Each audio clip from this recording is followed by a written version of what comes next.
Kurt, on to common bike problem number 2. And this is tech failures. This is probably my warm-up story, right? Where my Di2 wasn't working because it was just a failure of technology. In this case, I didn't charge it. But if somebody has their bike computer isn't working, their watch isn't working, maybe their power meter just didn't connect to their power pedals or something didn't connect to the Garmin for you to read your wattage. There's a number of tech issues that can go wrong, and suddenly you don't have the data you're used to having. What do we do in that scenario when we're counting on that tech to work on race day? This is somewhat similar to, our previous question that you want to be proactive than reactive. And what I want to share with listeners that I've learned is that we spend so much time training and prepping. And honestly and objectively, we want to spend time to schedule the finish. And what I mean by that, schedule the finish, it's like you're kind of teeing everything up to have the best bike possible with no issues at all. Spend time doing that versus it gets really hectic the day before the race. The whole day is just consumed with drop off, pickup, but Yeah. spend the time to make sure you can double, triple check all of your boxes. And I know when I travel, the first thing I do is unpack my bike, get my wheels on, I ride it around, even in parking lot. If there's anything at all that I think is not right, take it and have a bike tech person look it over from head to toe. Pay what you need to pay to have that peace of mind. So let's kind of go through the things that might happen. The first issue might be just your computer for whatever reason. It was working fine at home. You're good to go before the race. Everything appears to be good.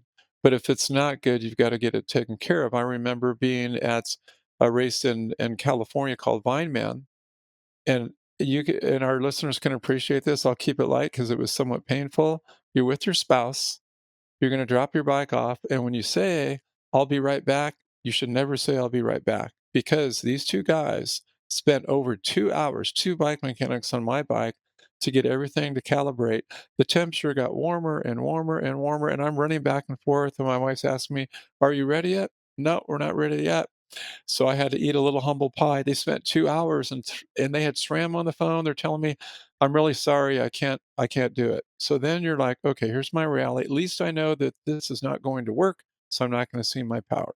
However, on race morning, while I was literally in the bathroom doing my business, another bike person sent me a video on YouTube.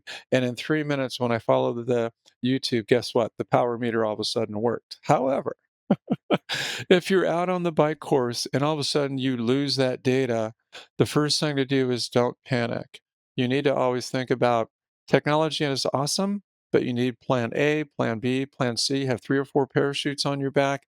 And Yeah. ladies and gentlemen, no surprise when I'm going to say it goes back to one thing we all have. It's called RPE, or your rate of perceived effort.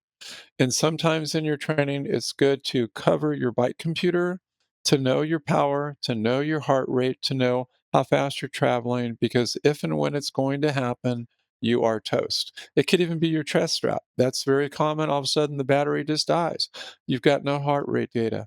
You've got to go back to your training, all the reps you have in to make sure that is good to go. So, that is something you need to be really mindful of versus I'm really dependent upon my technology. It has to come through for me. And if I don't have it working, I'm going to lose a head gasket or just my whole race plan goes out the window.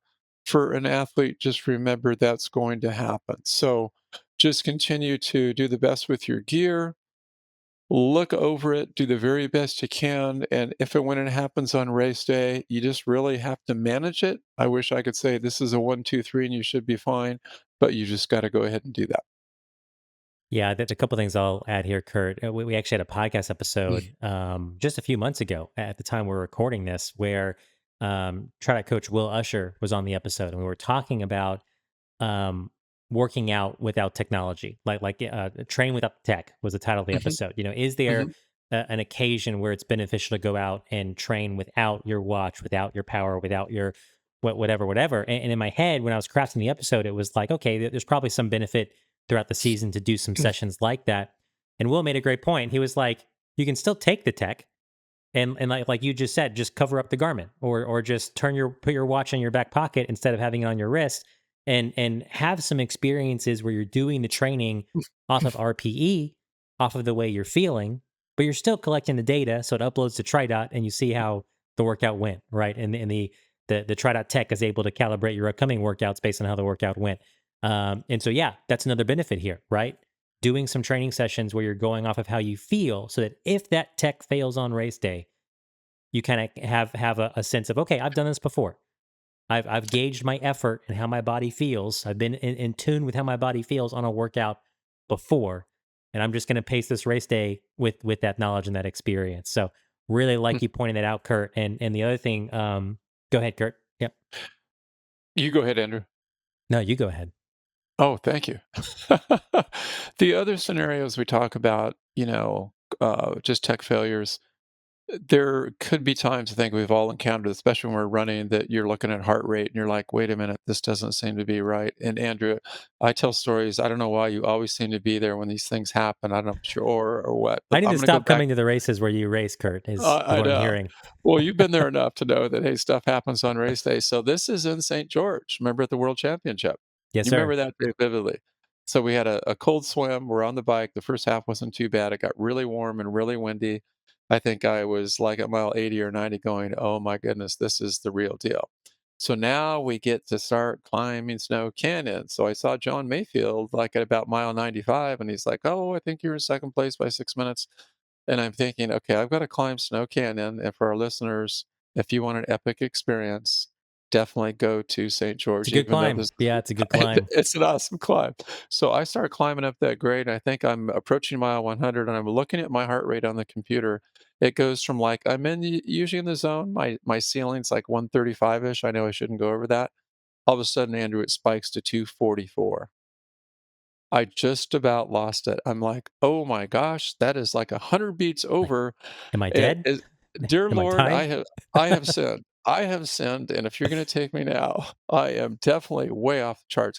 I felt okay climbing, but it's rough, it was hot, but it literally got into my head, so when I got to the very top, finally, for that nice long descent, I'm thinking, what just happened? How can my heart rate be at 244?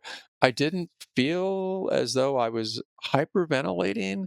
So for our listeners, know sometimes you can look at data, it's not perfect, but take stock and safety always comes first.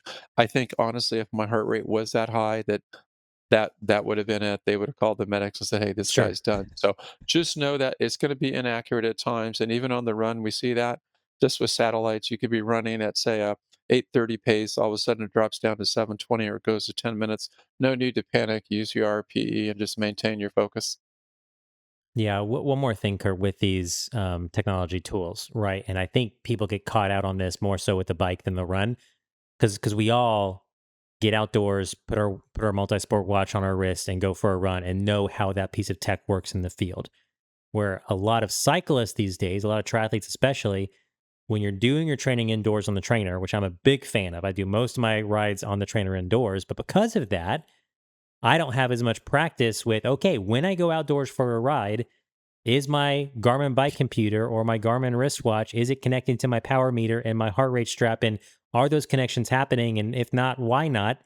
And so suddenly I'm out on a race course and I haven't done a ride outdoors in a couple months and things aren't connecting and working the way they're supposed to. Well, okay, I probably should have gotten outside a little bit before, a little bit more often in training to make sure it's all connecting. So I'll just point that out. If you know you're a triathlete that does most of your bike training indoors, get outside with all of your race day tech and be experienced with how the buttons work, how the connections work, how to troubleshoot it if they don't work, and then hopefully you don't have this problem on race day because you have that experience.